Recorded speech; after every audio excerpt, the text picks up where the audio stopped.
Seluruh kader PDIP atau PDI Perjuangan menanti sikap Ketua Umum Megawati Soekarno Putri dalam pemerintahan Prabowo Gibran.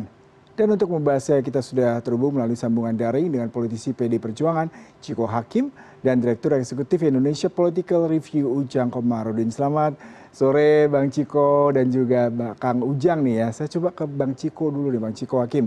Kalau kita bicara dengan PDIP, ya Bang Ciko, Bang ini menarik adalah PDIP akan mendukung pemerintahan Prabowo Gibran meskipun tidak berada dalam kabinet.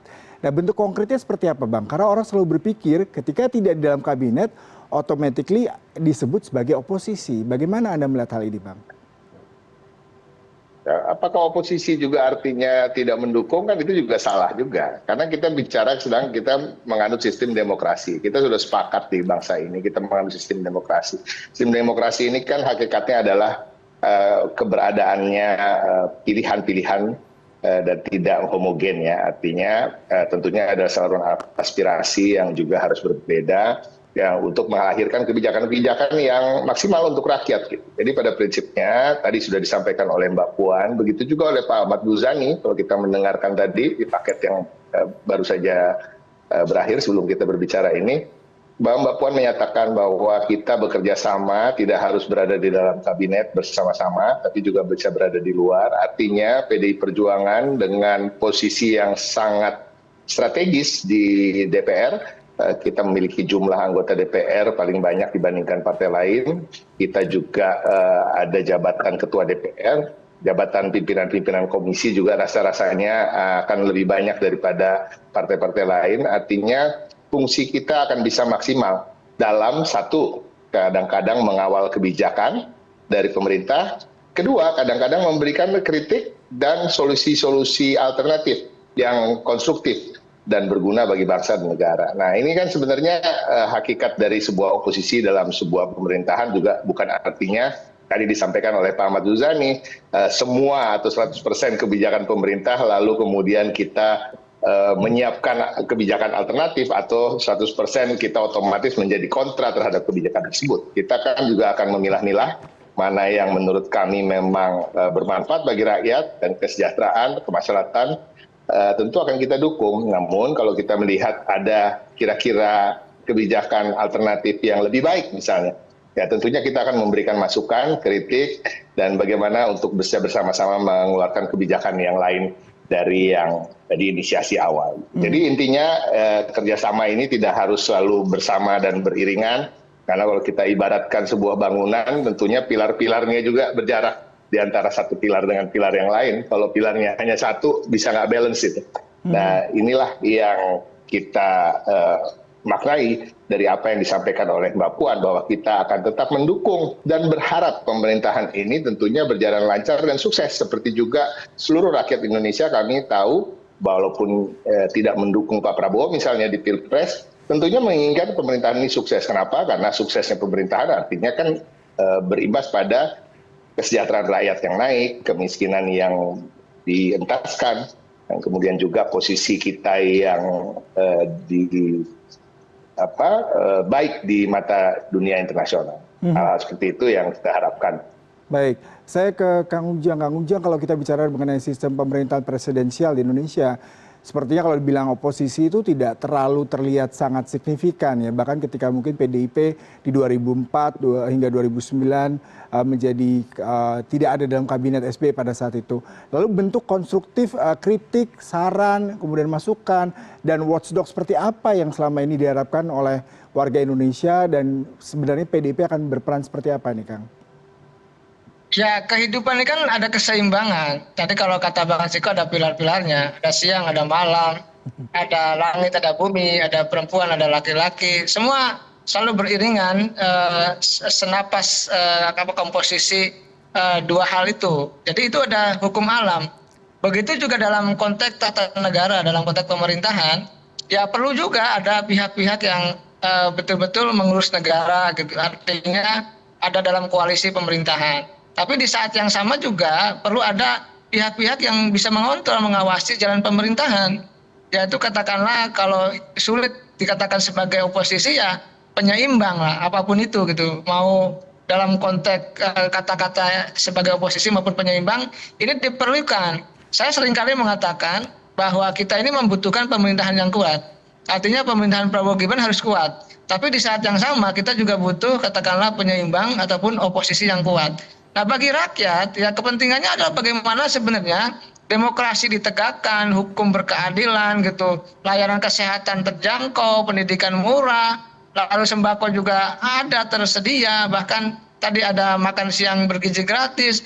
Hal-hal pokok yang mendasar yang menjadi hak rakyat itu harus terpenuhi karena itu menjadi sebuah kewajiban yang harus dilaksanakan oleh negara ya oleh pemerintahan Prabowo Gibran. Nah lalu kalau kita bicara positioning PDIP ya itu hak PDIP untuk ada di dalam maupun di luar dengan konstruksi apapun karena itu menjadi hak independen, hak partai politik untuk bisa ada di posisi manapun entah di dalam maupun di luar pemerintahan. Ya karena saya melihat begini ya, dalam banyak hal PDIP menjadi partai yang berpengalaman, menjadi oposisi dulu zaman Pak SBY lalu menang. Berkoalisi di pemerintahan juga, di zamannya Pak Jokowi menang juga. Nah kenapa misalkan, ini analisa saya, banyak partai politik juga yang mau ogah menjadi oposisi gitu. Misalkan Demokrat menjadi oposisi pun dulu kemarin di zamannya Pak Jokowi, walaupun masuk di tengah jalan ya di ujung jalan berapa bulan sebelum Jokowi lengser, tapi tidak pernah menang ketika menjadi oposan.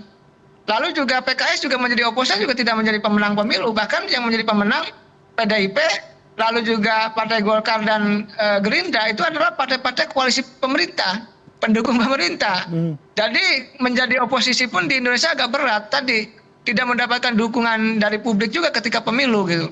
Oleh karena itu ya apapun yang dilakukan oleh PDIP, saya sih ya kita hormati, kita hargai sebagai bagian daripada tadi bisa jadi di satu sisi bekerja sama di parlemen, tapi di saat yang sama positioning PDIP ingin mengawal, mengontrol jalannya pemerintahan ya ketika pemerintah itu misalkan membuat kebijakan-kebijakan yang kurang tepat atau kurang pro rakyat, kan perlu ada yang mengawasi. Jangan sampai ya rakyat yang mengawasi, oleh karena itu butuh PDIP untuk bisa menjadi penyeimbang ya tadi di satu sisi berkoalisi di parlemen, di saat yang sama di kabinet tidak ada, dan itu menurut saya sesuatu yang bagus saja walaupun terkadang dianggap oleh publik ya tidak tegas. Tetapi sekali lagi apapun itu mungkin itulah permainan cantik yang dimainkan PDIP untuk tetap menjaga hubungan baik dengan Pak Prabowo, di saat yang sama juga mendapatkan dukungan dari publik karena posisinya yang ada di tengah begitu. Saya ke Bang Ciko lagi. Bang Ciko, tadi Anda katakan dan kita tahu PDIP memenangi pemilihan legislatif. Ada sebanyak 18,97%, 110 kursi. Itu sebuah aset yang kuat ya. Tadi Anda katakan bisa menjadi komoditi dan lokomotif apabila menjadi penyeimbang negara. Tapi di sisi lain juga tadi Kang Ujang mengatakan perlu ada hubungan baik nih dengan pemerintah. Nah, bagaimana Anda bisa menggunakan dua variabel ini, PDIP, sehingga di satu sisi ekspektasi kita, media dan masyarakat untuk melihat ada check and balancing bisa berjalan, di sisi lain Anda juga melihat perlu menjaga komunikasi dan hubungan politik yang baik dengan pemerintah?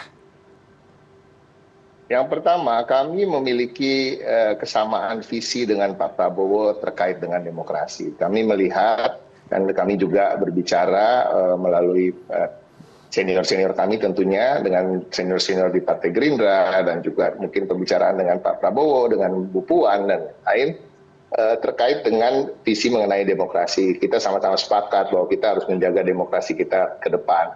Nah, artinya itu tadi bahwa adalah sebuah keniscayaan bila ada partai politik yang tidak semuanya gabung di kabinet. Itu satu. Yang kedua, hubungan baik itu saya rasa sudah cukup terlihat ketika kita melihat ada rapat-rapat untuk memilih ketua DPR misalnya, atau melengkapi alat kelengkapan dewan misalnya, yang beberapa waktu lalu sudah diketok, di mana semuanya tidak ada gejolak, lalu Mbak Puan tetap menjadi ketua DPR Republik Indonesia sesuai dengan Undang-Undang MP3, yang tidak diubah, yang kabarnya tadinya ingin diubah karena PDI Perjuangan walaupun menang bukanlah bagian dari pendukung Pak Prabowo misalnya, tapi ternyata tidak, dan kemudian ada smooth transition terkait perubahan-perubahan di alat kelengkapan dewan, menambah komisi, lalu kemudian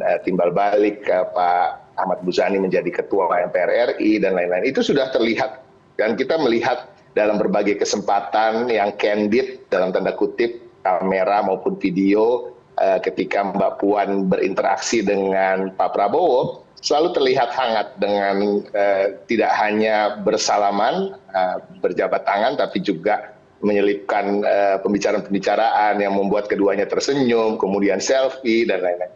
Karena saya rasa bahasa-bahasa tubuh itu bisa dilihat bahwa memang secara pribadi hubungan-hubungannya baik. Namun tentu secara prinsip ada hal-hal yang tetap kita jaga di PDI Perjuangan. Begitu juga dengan Pak Prabowo dan Partai Gerindranya. Sehingga pada suatu saat nanti mungkin akan ada perdebatan terkait dengan kebijakan, terkait dengan kepentingan masing-masing partai politik untuk menjaga konstituennya, begitu juga mendengarkan aspirasi rakyat dan lain-lain. Ini suatu hal yang biasa dan kita harus mulai membiasakan ini untuk kemaslahatan rakyat Indonesia dan bangsa, di mana perbedaan dan demokrasi ini harus beranjak dewasa. Selain dia harus tetap terjaga, bukan hanya menjadi demokrasi yang sifatnya prosedural, tapi juga substansial, tapi juga dalam proses menjalaninya tidak ada gejolak dan tidak harus saling bermusuhan dalam tanda kutip, tetapi tetap elegan, dewasa, civilized di antara kedua pihak, baik itu pemerintah ataupun tadi yang disebut Kang Ujang, kalau kita menolak untuk menyebutnya sebagai oposisi, sebagai penyeimbang dan menjalankan fungsi checks and balances yang baik untuk kemajuan bangsa kita. Baik, terakhir saya ke Kang Ujang. Kang Ujang, tadi kita melihat sebenarnya ini momen ya boleh jadi buat PDIP untuk bisa rebound lagi, mungkin mengambil kesempatan 5 tahun mendatang. Karena tadi ada di awal mengatakan tidak banyak partai politik yang memenangkan pertarungan di eksekutif legislatif bisa juga menjadi oposisi. Lalu sebenarnya momen seperti apa yang harus dimaksimalkan oleh PDI Perjuangan untuk memanfaatkan kondisi di luar kabinet ini, sehingga tadi Anda katakan mungkin boleh jadi momen ini bisa menjadi kekuatan juga buat PDIP ke depannya. Ya sebenarnya kan begini, ini kan 3 kali menang hat-trick ya PDIP di Pileg 2014, 2019 dan 2024. Dan ini kan modal yang cukup luar biasa, PDIP memiliki bergaining tinggi di pemerintahan Prabowo Gibran. Tetapi memang di saat yang sama PR besarnya ada tadi, kalau kita bicara politik, bicara 5 tahunan, betul-betul mempersiapkan kader terbaiknya ya untuk mengambil langkah-langkah ya agar katakanlah kuat ya dalam membentuk figur untuk di eksekutif.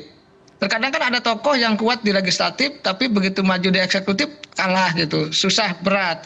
Nah ini menjadi PR PDIP dengan kekuatan 3 kali menang hat-trick itu tentu menjadi PR untuk bisa menang juga misalkan di Pilpres ke depan. Dan ini kan butuh usaha yang keras ya dalam konteks untuk meyakinkan rakyat, untuk meyakinkan pemilih bahwa nanti banyak kader-kader PDIP yang memang mumpuni untuk bisa katakanlah ikut partisipasi di kontestasi Pilpres ke depan. Saya rasa ketika dilantik ini semua politisi juga berdimensi jangka panjang cara berpikirnya. Saya sih melihat bahwa apa yang dilakukan PDIP tadi bermain cantik, bisa katakanlah di AKD DPR memiliki peran besar karena mendapatkan posisi yang banyak. Di saat yang sama juga bisa mengkritisi pemerintah. Tadi kita ini butuh tetap penyeimbang, butuh oposisi yang sifatnya untuk mengingatkan pemerintah ketika pemerintah salah jalan. Karena bagaimanapun kekuasaan itu dikontrol aja bisa salah jalan, apalagi tidak dikontrol. Dan dalam konteks itu ya PDIP harus berani ketika misalkan pemerintahan Prabowo Gibran ke depan agak salah jalan, agak berbelok-belok. Ya ini kan harus diingatkan juga sebagai bagian daripada tadi kekuatan check and balances untuk menjaga demokrasi agar tetap stabil, sehat, kuat dan bermartabat. Seperti itu. Baik, terima kasih perbincangannya buat Bang Ciko Hakim dan juga Bang Kang Ujang Komarudin pada sore hari ini. Salam sehat selalu buat kalian semua. Sehat-sehat. Selamat buka puasa Kang Ujang. Ya, Bang. Terima kasih.